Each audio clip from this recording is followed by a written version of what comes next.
Morning students, आज हम जल संसाधन के बारे में जानेंगे। सिंचाई क्या होती है? सिंचाई है वर्षा के अभाव में, यानी कि वर्षा न हो जब हम सिंचाई करते हैं सूक्ष्म खेतों में, जहां पानी वर्षा के सिवाय और किसी चीज का पहुंचा जाता है, जहां तक मानव द्वारा जल पहुंचाने की व्यवस्था है। सिंचाई नहरों द्वारा भी, नलकूप द्वारा भी, ट्यूबवेल द्वारा, कुओं द्वारा, रहट द्वारा भी सिंचाई की जाती है। प्रवेश्य चट्टानें वे चट्टान जिनकी दरारों में संधियां, रंध्र जो छिद्र होते हैं, संस्तर तल से होकर जल भूपृष्ठ से नीचे जा सकता हो, यानी कि कोई भी पानी रिस कर भूमि के अंदर चला जाता है तो चाक और चूनापत्री शैले इसके उदाहरण कहे गए हैं। पश्च जल क्या है? किसी नदी से संलग्न वह स्थिर जल क्षेत्र जो नदी की धारा से प्रभावित नहीं होता या उसमें प्रवाह गति अत्यंत कम हो जाती है, तो यह क्षेत्र उस स्थान पर तेजी से विकसित होता है जहां सरिता यानी कि नदी दो भागों में बढ़ जाती है, अथवा नदी विसर्प बनाती है, यानी कि टेढ़ी मेढ़ी चलती है, गुम्फित हो जाती है, कहीं गुप्त होगी फिर लुप्त हो जाती है, फिर दिखाई देती है तो गुम्फित होती है, तो ये विसर्प। जैसे सांप चलता है टेढ़ा मेढ़ा, ऐसे नदी चलती है। लैंगून किसे कहते हैं?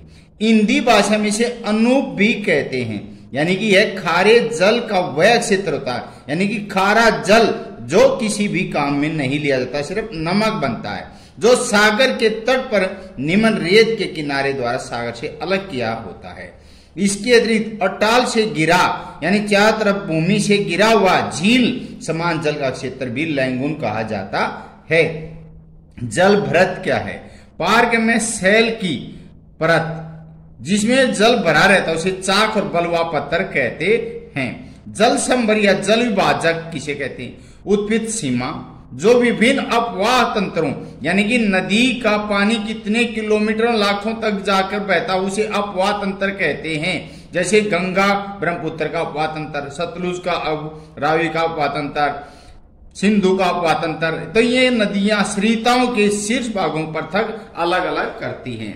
वाष्पोर्जन है भूमि तथा वनस्पति से होने वाला वाष्पन, जिसमें जलाशयों, मृदाओं, सैलों के पृष्ठों और वर्धमान पौधों से वाष्प के रूप में नमी की गति भी शामिल होती है।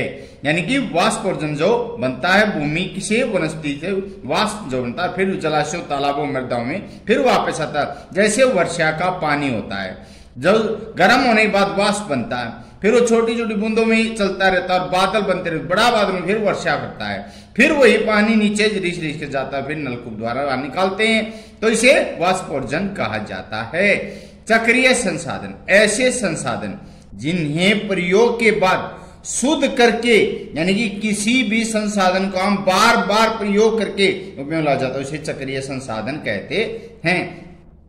निम्नलिखित में से जल किस प्रकार का संसाधन है? चक्रीय संसाधन है। जैसे पहले बताया था ना, वर्षा होगी, वर्षा के बाद वो नदियों में, नालों में बहकर जाता है या रिस कर नीचे चला जाता है, फिर हम ट्यूबवेल द्वारा बाहर निकालते हैं, फिर वो वाष्प बनता है, फिर वाष्प बादल बनते हैं, फिर वह बड़ा बादल यानी सतरी बादल, कपासी बादल, इनने होने के बाद फिर वो वर्षा दोबारा फिर ये पुनः चक्रण है। निम्नलिखित नदियों में से देश में किस नदी में सबसे ज्यादा पुनः पूर्ति योग्य बौम जल संसाधन है? गंगा नदी में है। घन किलोमीटर में दी गई निम्नलिखित संख्याओं में से कौन सी संख्या भारत में कुल वार्षिक वर्षा दर्शाती है? 4000 घन किलोमीटर में। निम्नलिखित दक्षिण भारतीय राज्यों में किस राज्य में बौम जल, यानी भूमि के गर्भ के अंदर से जो जल निकाल कर लिया जाता है प्रतिशत में, बौम जल संभाव संसाधन तमिलनाडु राज्यों में है।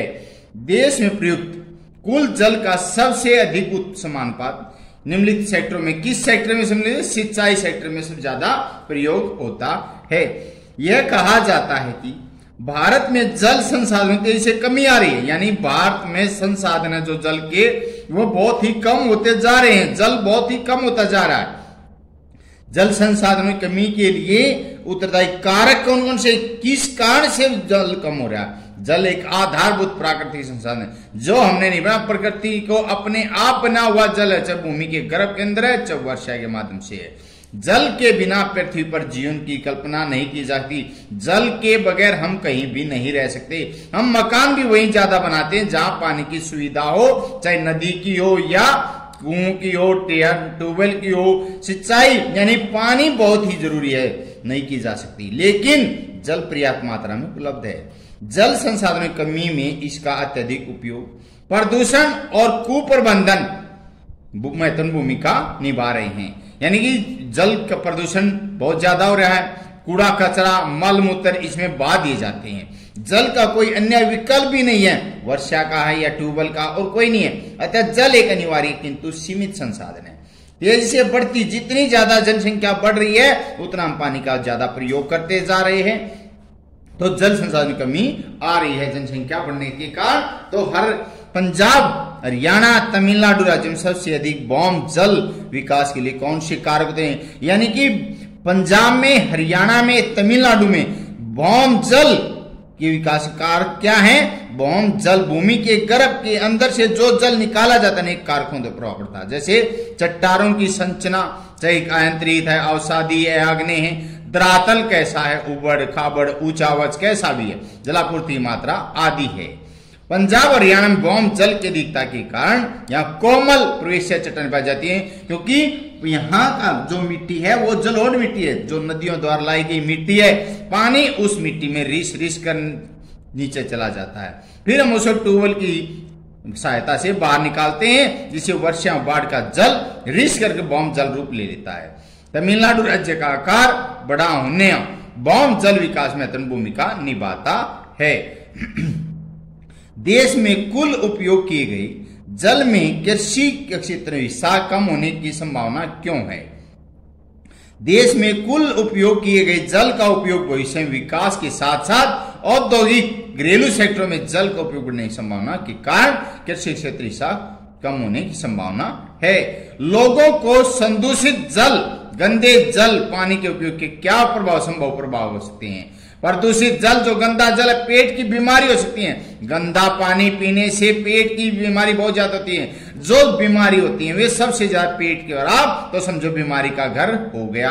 तो हमें दूषित पानी कभी नहीं पीना चाहिए। इनमें केवल मनुष्यों को ही खतरा नहीं, बल्कि जीवन जो भी सांस लेता है, पानी हर प्राणी पीता है, तो उसे पेट खराब तो सभी बीमारी हो जाती है। जीव जंतु भी हैं, जीवन संकट में उनका भी। प्रदूषित जल पीने से रोग, हैजा, पीलिया, अतिसार, अंतर्रोग आदि बहुत ज्यादा रोग हो जाते हैं। देश में जल संसाधनों की उपलब्धता की विवेचना कीजिए। इसके स्थानिक वितरण के लिए उत्तरदायी निर्धारित कारक कौन से हैं? जल के लिए कारक हैं, जल हमारे एक मूल्यवान संपदा है, बहुत ही मूल्यवान है। इसे हम पीने के लिए भी प्रयोग करते हैं, कृषि के लिए, विद्युत बिजली बनाने के लिए भी, उद्योगों में साफ सफाई या सूक्ष्म परिवहन के लिए भी, यानी कि गर्म होने के बाद मशीनों को ठंडा करने के लिए जल हमारे लिए अल्प मात्रा में है, असमान रूप में मिलता है, कहीं ज्यादा कहीं कम मिल रहा है। अतः इसका प्रयोग बड़ी सूझबूझ से हमें करना चाहिए। जैसे हम कोई भी सामान, कोई भी हम सफाई करते हैं तो नल बंद कर देना चाहिए। वर्षा तो खूब मिलता है, परंतु सूक्ष्म इसका भाव पड़ जाता है। जल संसाधन में अधिकतम लाभ उठाने के लिए राष्ट्रीय जल संसाधन परिषद ने 1998 में एक संशोधित राष्ट्रीय जल नीति बनाई थी कि हर आदमी जल को बचाए। आने वाली पीढ़ी के लिए भी जल बचाना बहुत ही जरूरी है, जिसे सतपोषणीय विकास कहा गया है। जल का सबसे बड़ा स्रोत क्या है? वर्षा ही है। अतः भौम जल भी वर्षा से प्रभावित होता है। बहुत कम वर्षा वाले क्षेत्र प्रदेश में अंतर भौम जल खारा जल होता है। धरातल से जल हमें नहरों द्वारा, तालाबों द्वारा, नदियों, झीलों के रूप में मिलता है। यह जल वर्षा से या ऊंचे पहाड़ों से बर्फ के पिघलने से प्राप्त होता है। इस जल की सिंचाई में उचित प्रबंध से हमारे कृषि क्षेत्र में बहुत लाभ हुआ है। अधिक वर्षा वाले क्षेत्रों में नदियों पर बांध बनाकर इसका सदुपयोग किया जाता है। बांध बनाने के बाद बिजली बनाई जाती है, फिर उस पानी से सिंचाई की जाती है। कि भारत में क्योंकि वर्षा अनिश्चित है, भारत में वर्षा कहीं ज्यादा होती है कहीं कम होती है। जैसे केरल में मानसून हमसे पहले यानी कि 20 या 25 जून के आसपास आज मई में आ जाता है, हमारे यहाँ 20 या 25 जून के में आता है, यानी हरियाणा में 1 महीना लेट आता है और 1 महीना पहले जाता है, वहां पर 3 महीने अवधि काल, हमारे यहाँ 1 महीना अवधि काल। इसलिए पृष्ठीय जल का उचित दिशा में प्रयोग बहुत जरूरी है। फसलों को उचित समय पर जल प्रदान करने के लिए जल का उचित प्रबंध जरूरी है। अनुमान है, अंदाजा है कि भारत की नदियों में 16.7 करोड़ हेक्टेयर मीटर जल संसाधन उपलब्ध है। इसमें 6.6 करोड़ हेक्टेयर मीटर जल सिंचाई के लिए प्रयोग किया जा सकता है। जल एक अन्य स्रोत अंतर्भौम जल है।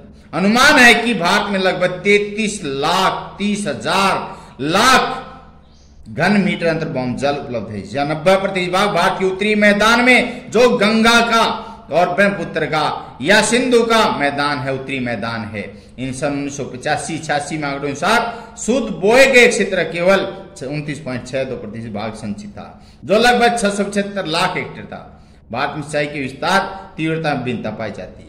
पंजाब, हरियाणा, पश्चिम उत्तर प्रदेश, आंध्र प्रदेश, तमिलनाडु डेल्टा एक क्षेत्र जो नदियां डेल्टा बनाती है, जैसे गंगा ब्रह्मपुत्र का डेल्टा विश्व का सबसे बड़ा डेल्टा, जिसे सुंदरवन डेल्टा कहते हैं।